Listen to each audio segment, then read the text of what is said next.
we did have a discussion with traditional leaders to really find a way to concretize whatever it is that we had discussed for the whole of Tuesday.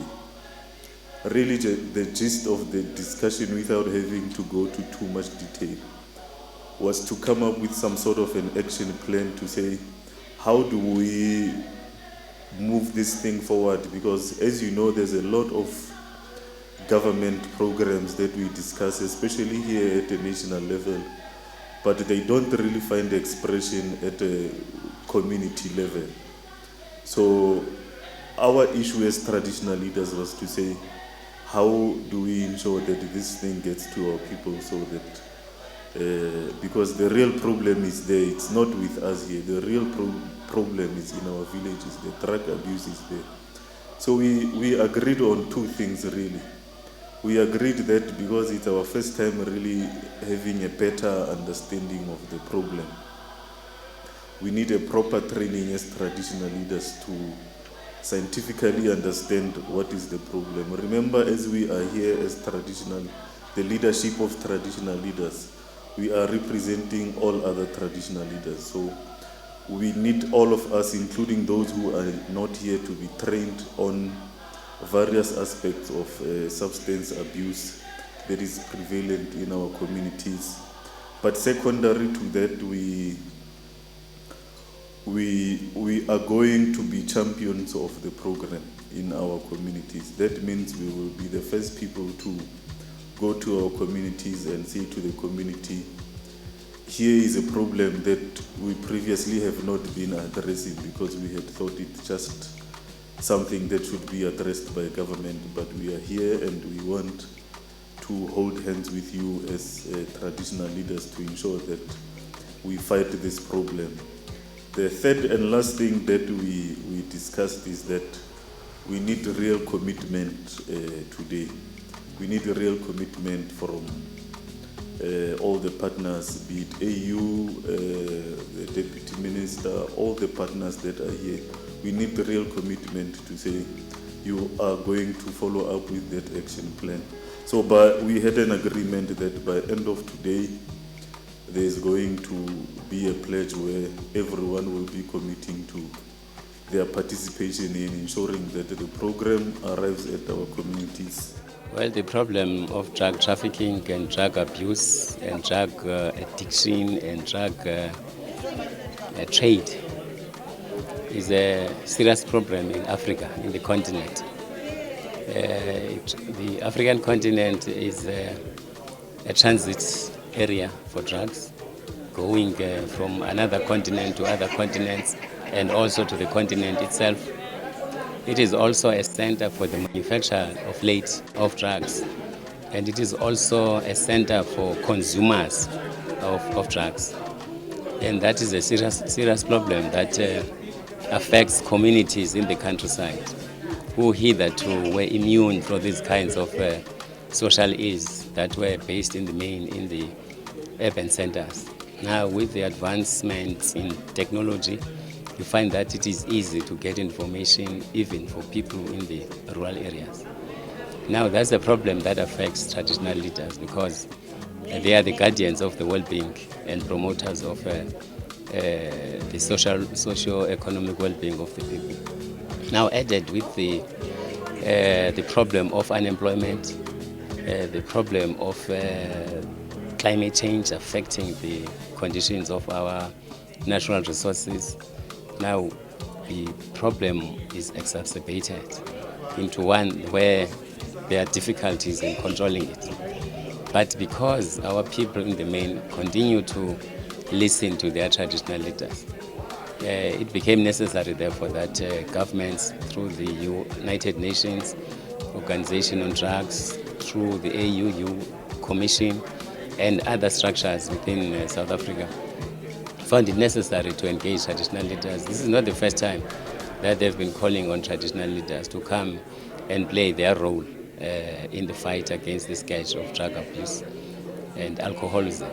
So the reason, therefore, we came here is to further confirm our commitment as traditional leaders working alongside government departments and agencies that you are part and parcel of the solution to this sketch.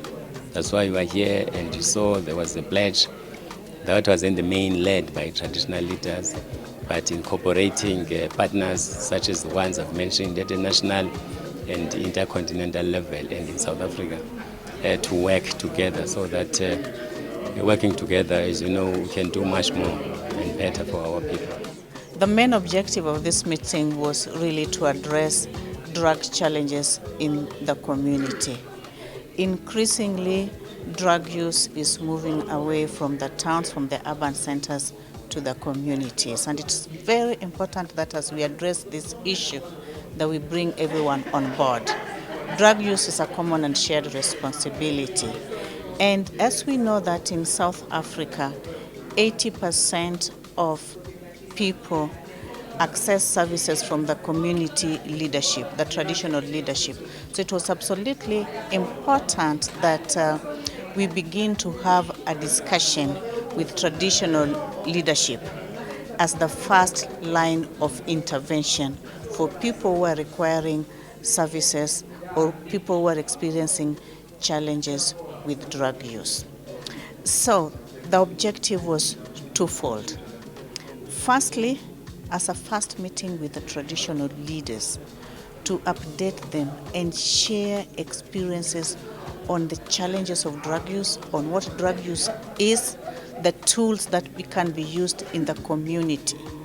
And secondly, to jointly with all the stakeholders here, the African Union, UNODC, that's the United Nations Office on Drugs and Crime, and all the relevant government departments that are here, to jointly determine a roadmap that can assist the traditional leadership to take their rightful role in the community, to be the first responders.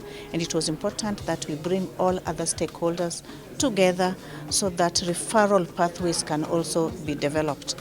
While traditional leaders are responding in the community with immediate needs, the advanced drug use that they cannot address then would be referred to other services that were represented by different stakeholders in this meeting. So for me, it was hugely important, and I think this was history in the making.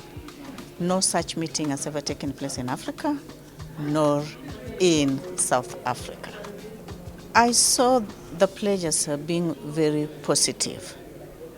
We are seeing a commitment by the traditional leaders themselves. They had their own tete-a-tete last evening to deliberate, firstly, from all the information that they'd received, in how they can put all that together into a framework for action.